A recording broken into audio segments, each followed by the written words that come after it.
G'day everyone, welcome back to another Fantasy and SuperCoach review on the channel. Today we're going to be reviewing my teams from round 3. And yeah, pretty successful for this round. It was another bye round, so no Tom Green I have in both of my teams. Definitely helped me as we did rise ranks in both formats. So we'll kick off with the fantasy team.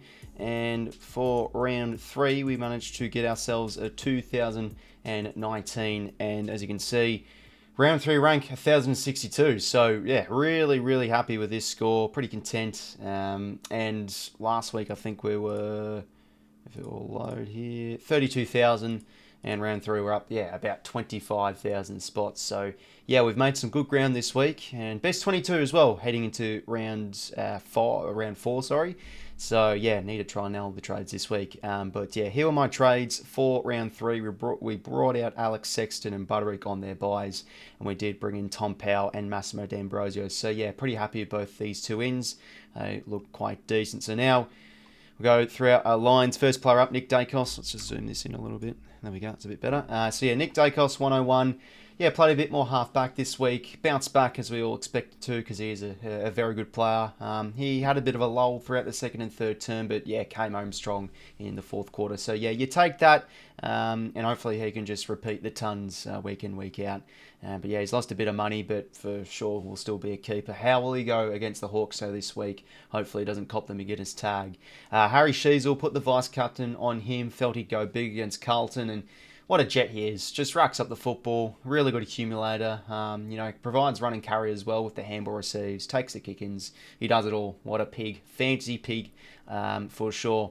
Hayden Young, really happy with him. I think with fantasy you had to hold him because the role in the midfield's still there. SuperCoach it was a bit different because he just wasn't doing it well by foot and the efficiency was hurting him. But yeah, he really came out and I think he was probably best on ground against Adelaide. Tackled well, had a big second half on finding the footy in the middle. And yeah, it was just a really free-flowing game. I felt really wide and open, so he was able to get marks. And yeah, I think... So he's averaging 99 now. Probably still could be a keeper at the season's end. So let's hope he continues that. But yeah, happy he bounced back. 𝐓𝐿𝐼𝐻𝐿, 108, battled hard in the midfield against the Western Bulldogs. Again, the TOG's still quite low. If we look here, 66%, but he tackles well. He just finds the footy and wins it, and just smacks it forward for the Eagles. So yeah, definitely take that score. Looking like a great starting pick. Brought in D'Ambrosio this week. I was thinking of instead bringing in a rookie, but I felt let's just hop on this guy's cash generation. Conditions weren't great for him, but I'll still take a 60. It could have probably been worse. The fourth term was absolutely terrible for those sort of marking, outside types. So let's hope he scores better this week against the Pies at, pretty sure, yeah, the Adelaide Oval. I'm pretty sure they play it this week. Yeah, they do. So wide open ground for him to do his stuff. And then yeah, Zach Williams, 60, got a few points late. Yeah, not really looking like the greatest starting pick. But yeah, might trade him out, we'll see. And then yeah, Blake Howes, hard team to score against Port, so it was pretty low. They just repelled a lot of inside 50s on Saturday, the Demons, so I thought he went okay. But a pretty low score. I think he will bounce back with a much better score this week against the Crows. And then yeah, Marty Hall with a 50. We'll take that without Stephen May. Probably looking like a bit of a slow burn cash generation kind of player. Midfield now, Connor Rozee, 99. Got that goal late after, probably I think we can agree, a bit of a flop. But yeah, it was a very low scoring game in terms of fantasy in that Port Adelaide and Melbourne game. So you probably take a 99. I think Butter's got about a 75 or something. So yeah, it could have been a little bit better, but yeah, it wasn't a really high scoring game. Jack Steele looks to be back, moving really well, looking like a great starting selection for myself. Was moving around the ground well, was helping out, tackling, doing all the good stuff for the Saints. So 124 will take that. Nick Martin, what a pig he was on Saturday. The role is just absolutely disgusting. Just every time the ball's in their defensive 50, he was just marking it. He just demands the footy. So he was on about 27, 28 touches at halftime. Ended up in the end with 44 disposals. So I think for fantasy, he will probably be a top 6 defender because efficiency doesn't matter. He just racks up the marks and possessions. So the role's too good. If you don't have him, get him in. And another bit of a cheesy one, Riley Bonner, 127. I was happy he bounced back. I was confident he would because last week's game at the G was a bit difficult for him because it was like a really he was stuck on the wrong side of the ground for most of that game last week. So yeah, we'll definitely take a 127 for him. He had 17 turnovers, wasn't going great by foot, but I didn't mind. He was just pretty much playing like your traditional seagull, racking it up. So yeah, as a starting selection, he looks to be really good. You know, I've gained all his cash generation, 136k, break even's 15. So yeah, I mean, you can't really trade him out this week. You'll gain a lot of coin for sure. Matty Roberts with a 94. As a Swan supporter, continue to really enjoy watching this guy play. One of our most composed defenders the past few weeks, and yeah, found plenty of the footy on the outside, and yeah, I think he had like 26 touches. He's looking really good, and I think he's a smoky for a top 5 rising star finish this year. He is genuinely underrated. We'll take it, 94. He continues to grow his value. 𝐓𝐻𝐿, pretty much the same across half back, 77. 𝐷𝐞 𝐎𝐿 used him as the loop for Sharp, whilst Clark, I was confident in Clark bouncing back and could have fielded him in the end. Lost 13 points there, but oh well, it is what it is. But happy with Clark. Yeah, he tackled well in that 4th term with those wet conditions, so we'll take that. That's really now started his cash generation. Break even is in the minuses. And then Riley Sanders with an 85. Yeah, just looks like a solid player really out there for the Doggies. Can rack up the football inside and outside, win clearance, and also help out around the ground, picking up marks too. Max Gorn, 146. So yeah, lost out on about 20 points or so, not going him as the captain, but you know, at least I own him. That's the good thing. You definitely take a ceiling score from Gorn like that in fantasy. Really good battle against Soldo. And then, yeah, Grundy continued to hold him, and happy. The last 2 weeks, I think he's been pretty solid for us. I mean, last week he got, I think, a score in the 90s. Yeah, he got 90, and his second half was big. Also impact-wise for the Swannies against the Tigers, so we'll take that 103. For the forward line, Isaac Heaney with 127. Yeah, the best player for the Swans again on Sunday against Richmond. Moved so well in the stoppage. Also was able to hit the scoreboard. The stiff arm, the snap round the corner. It was lovely. So, yeah, he's looking like a fantastic starting selection for sure. Zach Fisher, 76. Yeah, I mean, it's not the worst, but not the best. I think you'd probably take that. He beat his break even. He's gained a little bit, but yeah, not looking like the starting pick we all thought he'd be. We all thought he'd be scoring in the hundreds and stuff because of the role, but there's just too many 𝐼𝐻𝐿𝐻, I think, in that north half back line. So, look, you could look to move him on, but I can't really afford to do that. I think I'll just be happy if he can chip away getting 70 pluses each week because I've got more things to trade out and more priorities with my team. Tom Powell, really successful trade in this week. Got the ton. Second 𝐼𝐻𝐼𝐶. I think he was actually the highest centre-bounce attendee against Carlton, or the second 𝐼𝐻. So, yeah, he's looking like a great selection. Got that goal, or pretty much a freebie from the 𝐼𝐻𝐿𝐻 kick-in, so we'll definitely take that. But, yeah, he's gained us a bit of cash, I think. Yeah, 59k, so definitely happy with that. I think he could be a keeper. James Jordan with the 60.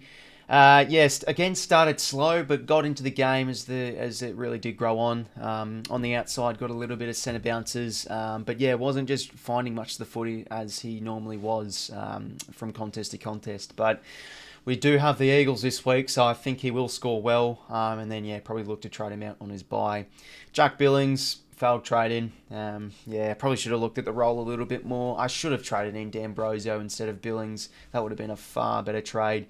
But at least he gained us a little bit of money, I guess. But yeah, not really good. Again, hard to score against Port Adelaide, but his break even 72. Just get rid of him this week. And Harley Reid, 43. Decide to field him. I thought he'd score well at Marvel, back at home, back in Victoria, but yeah, just struggled to find the football consistently. And, there's probably a little bit of issues with his tank maybe, but, his strength and core strength and ability to stand up in tackles is really good. So, do we see a spike score? I don't know. I think he's one you can consider trading out. And then, yeah, Darcy Wilson just couldn't find the footy. We thought we could. We thought maybe we could because it's against Essendon and Zach Marvel. The Saints like to chip it around. But he was playing really, really deep forward against the Dons. So, yeah. Hopefully he can produce a bit of a better score against the Tigers at Norwood. And then, yeah, Aaron Cadman had the bye, but he has a -3 break even. So hopefully he has a good game this weekend. And then, yeah, Charlie Lazaro, I thought his game was actually pretty good. So we'll definitely take that. 55. His break even's 19. So I think he can just be a bit of a slow burn type. So, yeah, that's the team. pretty much top 1,000 for the round 3 rankings. We've gone up 25,000 spots. So, yeah, we're in a good spot now to try and capitalise. But heading into this week, geez, there's a bit of a dilemma I'm having with my trades. So, the problem I'm having is I want to get in Flanders this week by trading out Billings, but I need to trade out another mid-pricer to do that. I was planning to do Riley Bonner. So Bonner down to Thomas, Billings up to Flanders, and then move Yo into midfield, Howes into defence. Fine and dandy, but Bonner had himself a day out. I can't trade him out. He's got a break even of 15 and could score well again. So that's off the cards. Now, because of that, if I want to do what I want to do, I have to trade out Williams to Draper and then move in Howes. But the issue is I'm not getting on a Harvey Thomas, I'm not getting on a Dempsey, I'm not getting on a Gallagher. I'm just losing out on those rookies where I really could be picking up on.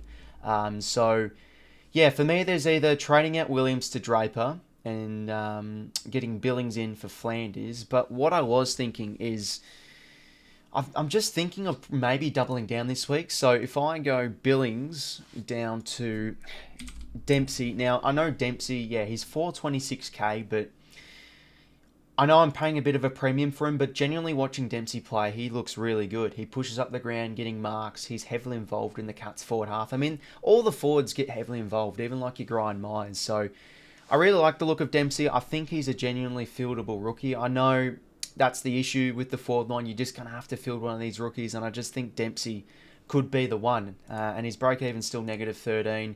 I think he could get to 550k. So paying a bit of a premium, but that's what I'm thinking early on with that. And then that leaves me with 207k. Unfortunately, I can't go Williams to like Jordan Clark. I wouldn't mind doing that. So again, the next option would just be downgrading again.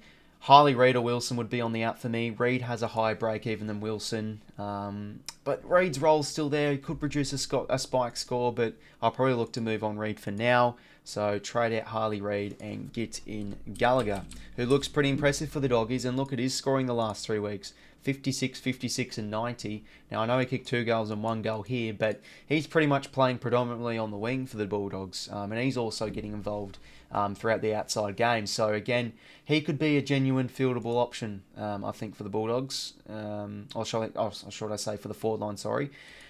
So, yeah, that's what I'm thinking for my trades. I know double downgrade, it could cost me points in my rank this week with not getting in a primo, but then next week I can trade out Jordan for Flanders with the cash I do have and, you know, fix up one of my rookies here. I'm just thinking, love to get in Flanders, but then I'm missing out on this cash generation here, and we all know fantasy, it's all about gaining the money. So those are my 2 options: trade out Williams for Draper and then get in Flanders from Billings. But I'm liking these 2 players. They'll gain me money. And I know Thomas will be a highly traded in play this week, but he's put out an 18 and a 28, and then he pulled out 100. We don't know about him. Whilst Dempsey and Gallagher, I've watched them closely. They look good to field, I think. So if they both can go 60 plus, I think I'll take that. So that's what I'm thinking for fantasy. But yeah, in the top 10,000, we're in a good spot. Let's now move across to SuperCoach. Rightio, so my SuperCoach for round 3 got myself a 1981, and we've moved up 22,000 spots into 11,514th place, ranked in the top 3% for the round 3 score. So again, pretty successful in SuperCoach. But now, if I move across to my team, I did leave out on the table 67 points though, because as you can see here, captain Bont, but didn't put the VC or C on Gawn. So I could have gotten a much higher score. I could have gotten about 22,050, but it is what it is. Still moved up ranks, and I'm still roughly around in the top, top 12, 15, 10k. So yeah, that's the positive. That is the positive, but could have been a little bit better. But yeah, so round 3 for SuperCoach. Here are my trades for the rounds. Actually, no, sorry, you can't see. My outs were Hayden Young to Luke Ryan, or D'Ambrosio, sorry. Nick Martin out for Luke Ryan. And also I did bring out Sexton for Tom Powell. So those are my trades. And yeah, I wasn't alone with the outs. A lot of people trade out Hayden Young and Nick Martin. They both go off. Bit of a shame. But it's all about the long term in SuperCoach. I was happy with bringing in Luke Ryan because I think he'll easily be probably a top 3 defender this year. he had a pretty just your average Luke Ryan game, and he still pulls out a 130. Like he simply just scores points like it's absolutely nothing. Like he just sits back there, picking up intercept possessions, kicking, hitting up targets. Yeah, he's just a cheat code, I think, in SuperCoach. Get him in for sure. Dan Houston started with him. Yeah, he's had a good start, so he's yet to really get me a big score like I was hoping to, but 3 tons in a row, we'll take it. I started the extra premium compared to other people in SuperCoach, so yeah, that's looking good so far. 𝐼𝐻𝐪 𝐎𝐿, yeah, just a jet, as we said back in the fantasy segment, 120 up with him. Brought in D'Ambrosio this week, got me a 68. I think you just had to bring him in because of his cash generation. So yeah, break-even's 13. He's gone up 67k, and then Zach Williams with the 70, Howes 26. So yeah, pretty low from him. So hopefully he can bounce back a bit against the Crows, because I probably will be fielding him again. And then yeah, Hall 52 will be a slow burn, and yeah, still dead rookie of Caulfield on the bench. For the midfield, Bontempelli, he's a weird one, eh? He had about eight. It's like something like 8 touches or 12 touches at halftime. He was getting not much footy. He was playing a lot forward. He was drifting. He started in the centre bounce, and he'd just stay in the goal square almost. But he salvaged a score. He kicked 3 goals. He got gifted one late as well. A bit of a downfield free kick. So we'll take a 110, but not the greatest captain selection. I heard he was not training throughout the week though, so probably should have went with Gawn instead. Zach Butters, yeah, sort of similar with Rosie. The midfielders just didn't really get going throughout the first half, but yeah, they grew as the game did go on. So yeah, could have gotten a little bit more from Butters, but look, he's not going to be scoring insane every single week. Yeah, he had a few fumbles too. So, yeah, he just really couldn't get his hands on it throughout the game. It was just a tough game to score against the Demons. They restricted Port Adelaide really well. Nick Dacos moved him into the midfield to trade in Ryan, 112. So, yeah, just your typical keeper. Let's hope he pumps out the scores much better. And I think he'll continue to stay at halfback, most likely, for the Pies. And then, yeah, 𝐼𝐻𝐿 Miller had the bye, so put the E on Roberts instead of Clark. And, yeah, 98 from Roberts, looking really good. Ollie Wines, 3 weeks in a row now. He's yet to ton, but he has scored us pretty consistent scoring of 96. So I think he's playing well. He's doing the job, and he's gained a bit of money for us, and his break-even is 77. So I think with it being best 22 this week, you can probably afford to field him again, and probably trade out other players and look to upgrade to other players, of course, instead of trading out Wines. So yeah, I'm probably going to keep him this week and not trade him out. Rolly Bonner, 104. He got 127 in fantasy and then 104 in SuperCoach. So yeah, obviously it did show his turnovers did hurt a little bit compared to his DT, but you definitely take a ton from him, and he's gained some nice cash for us, 42k, and his break-even's 34. And then, yeah, for the rookies, yeah, 70s, we definitely take for McKercher and Sanders. And, yeah, Jai Clark, nice spark game from him with 68, break-even negative 39. Let's hope now he can start to gain a bit of money for us. And then, yeah, with the rucks, missed out on the VC with Gawn. But yeah, like his ability to move out around the ground was really good. He helped out around the coalface with hand passing, and he kicked that goal as well after the siren at 3/4 times. That definitely helped his score. And then yeah, Brodie Grundy scored better than he did in fantasy. So yeah, he's looking like a really good hold. He'll just continue to chip away. He's got the bye though next week, or the week after, sorry, I should say. So yeah, could maybe look to trade in your English or Marshall down the line. So yeah, so far so good with Grundy with the hold. Forward line, 𝐼𝐻𝐿 𝐐𝐞, 148. Looking like an absolute star, as we said back in the fantasy segment. He's averaging a lot higher than he is in fantasy. 148 he managed to get. His impact inside 50 and around the ground is just so good for us. So yeah, looking like a cracker of a starting selection. 70 for Fisher. So yeah, we'll look to probably maybe hold him, or you could look to trade him. 380k though is quite a bit on his head. He's pretty, that's quite a bit of value. So you could look to move him on to a rookie, because those are pretty much rookie numbers he is putting up. But yeah, we'll see. I'm probably not going to trade him out. Probably Billings or Reed I'm going to do instead. Tom Powell 92, so yeah, he got a little bit less than he did in fantasy, but yeah, his disposal efficiency did let him down a little bit, but again, I think he can be a keeper in both formats this year for sure, and he's gained us quite a bit of money, 62k, and still minus 6 break even, so Yeah, that's 60k we've gained than anyone else that didn't trade him in. James Jordan, 65. Yeah, still quite a bit, 344k, but do keep him for West Coast this week. I highly recommend it. You know, the Eagles are giving up so much points, so he'll for sure score well. And then, yeah, punt him out on his bye. So, yeah, 44 break even.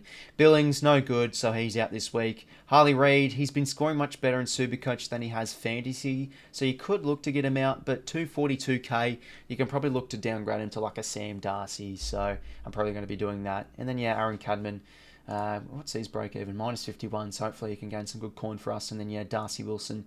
His break even's now 11, so we really need to see him get a bit of a move on with scoring, because 25, I'm hoping for a little bit more, so let's hope he bounces back. So, yeah, we've really improved this week in SuperCoach. That's always good to see. And for my trades, probably going to have to use another boost for this week. So, yeah, this is what I am thinking with my trades. So, 𝐻𝐿𝐼𝐷 𝐽𝐼, as I said earlier, I think he's going to be important to hold in the best 22 format this week. So, yeah, we'll keep him. Bonner could put another good score on us for sure, but SuperCoach, you never know. He could score a 90 in fantasy, but then a 60. So, for me, I think Bonner is gone this week. So, yeah, first off, we'll trade out Billings. He's an absolute must-out. So, Billings is gone. And, again, I said in fantasy, we're paying a bit of a premium, but I think this guy's role and just his overall ability is looking really good. And for me, he's a fieldable player too. So I'm going to be bringing in Ollie Dempsey, and he's going to be my F6. So yeah, that gains us a bit of cash. So Billings to Dempsey, complete that trade. And then Harley Reid for us is out. He could, yes, have a spike score game. I could still feel it, but his break even is... I actually don't know what his break even is, but he's 242k. Let's look to move him on and bring in a player like Sam Darcy, who's on the bubble this week at 123k. His break even's like -9? Yeah, -92. I've just got to get him in. So we'll complete that trade, frees up a bit of cash, and then we can trade out Bonner and bring in stupid sexy Flanders to, yeah, really strengthen that forward line. He's scoring much better in fantasy, 118 he's averaging, so yeah, that looks to be quite good to bring him in, 528k, and we have 60k left over. And then what we can do here is we can swap Flanders with Darcy Wilson and then put Roberts on the field. And then move Flanders out for Darcy, and that completes... Oops, sorry, clicked the wrong button. Move Flanders out for Darcy, and that is what my trades are most likely going to be. I think Dempsey is a player that is really fieldable out of all those rookies. Paying a premium, but yeah, I don't mind too much. And then maybe next week we can look to move on possibly Wines up to a gun. Let's now look at my fantasy and SuperCoach leagues. Feel free to join if you haven't already. The codes are up the top right of your screen. So for Fantasy Prodigy is still leading my league. He is ranked 132nd overall. So his round 3 looked to be pretty good with a 1966. So not the highest amount, but yeah, geez. Bontempelli as captain really did hurt him. Lost 20 points there with Cherry instead of having Grundy in his side. But yeah, Powell, Fisher, Jackson, he'll get back Sexton this week. Maybe he could fix up on some of the rookies. I mean, Windsor's probably one to get rid of. But yeah, looking like a pretty solid team for Lucas. And for the SuperCoach League, we still have from last week, Jack, or Sniffigan, his team name, leading my league in the SuperCoach. So he got a 1968 this week. Which is probably just above the par, I'd say, so not bad for him. He's ranked 257th overall, so he's absolutely killing at the moment. Matt Crouch, wish I started him. Jack Steele looks to be a keeper this year.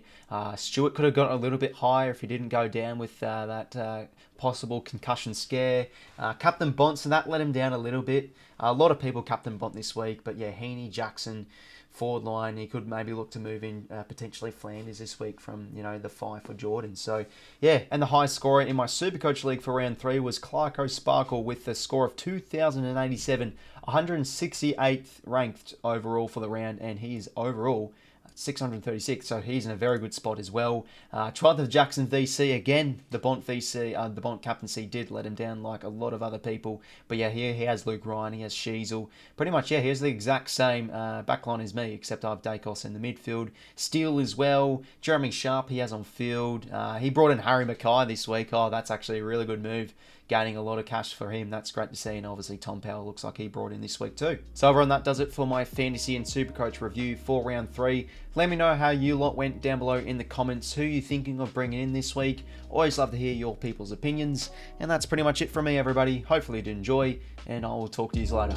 See you later, fellas.